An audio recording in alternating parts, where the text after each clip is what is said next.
Well, hi guys and gals, it's me, George, the Shade Tree Fix-It Man, and I've got my walls pretty much all painted. I went around after I put 2 coats on, and I found some places that needed to have the nail holes refilled, and I have gone and done that, and I will touch those up.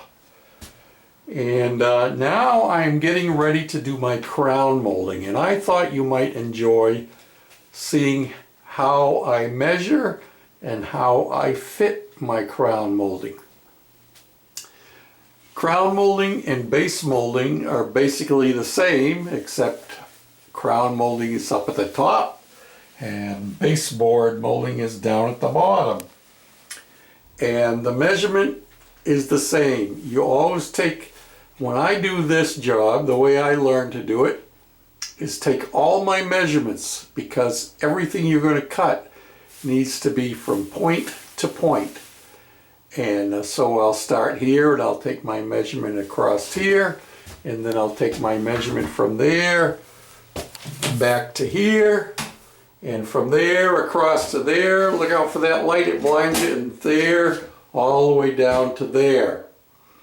So that's what I'm going to do. The measurements don't matter much to you, but the other thing that you need to know, I'm going to be coping the joints. They will not be 45'd because 45 joints rarely come out well, because by the very nature of nailing things, you nail this way and then you nail this way, and what that tends to do is move your joint apart and not tighter together.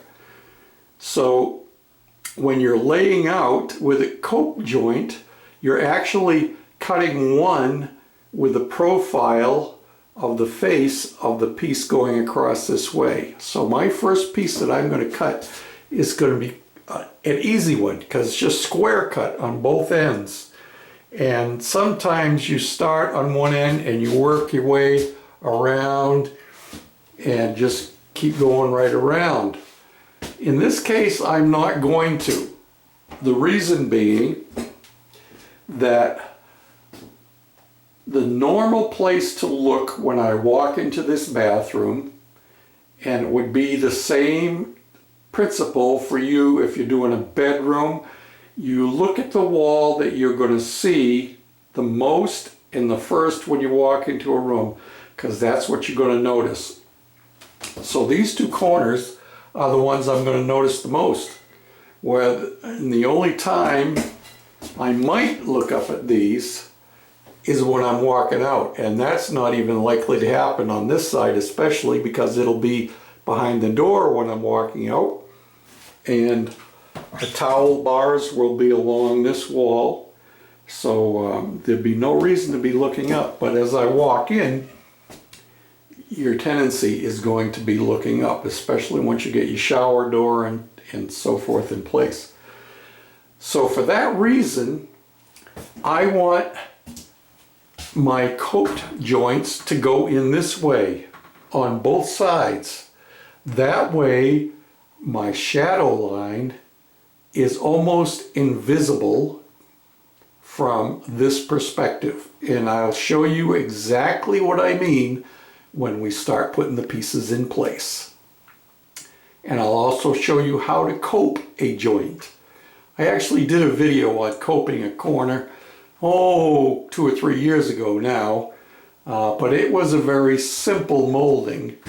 It was, as I recall, just a cove molding. And this is actually a crown molding that has several profiles on it. So I'll show you how to do it, and I'll take you along as we do it. And then the other thing is, one of my subscribers asked me about the nailing gun that you saw me using. That happens to be a pass load impulse nail gun. It is fired by gas that is ignited by battery power. So it's a combination battery power and gas.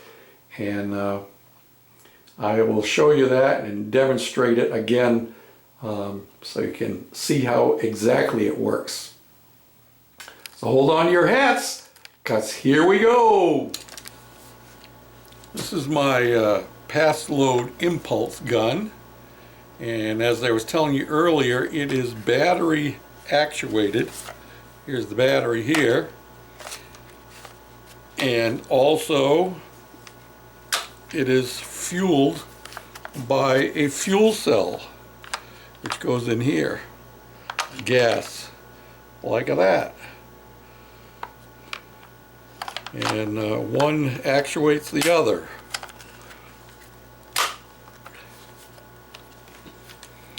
And it works like this. You've seen me use it. You can hear it running. Hear that? And then it'll shoot. So I'm going to use that now to put up my crown molding. Okay, I've taken my measurements. Now, this is the far end of the bathroom. Remember I said I was going to square cut both ends?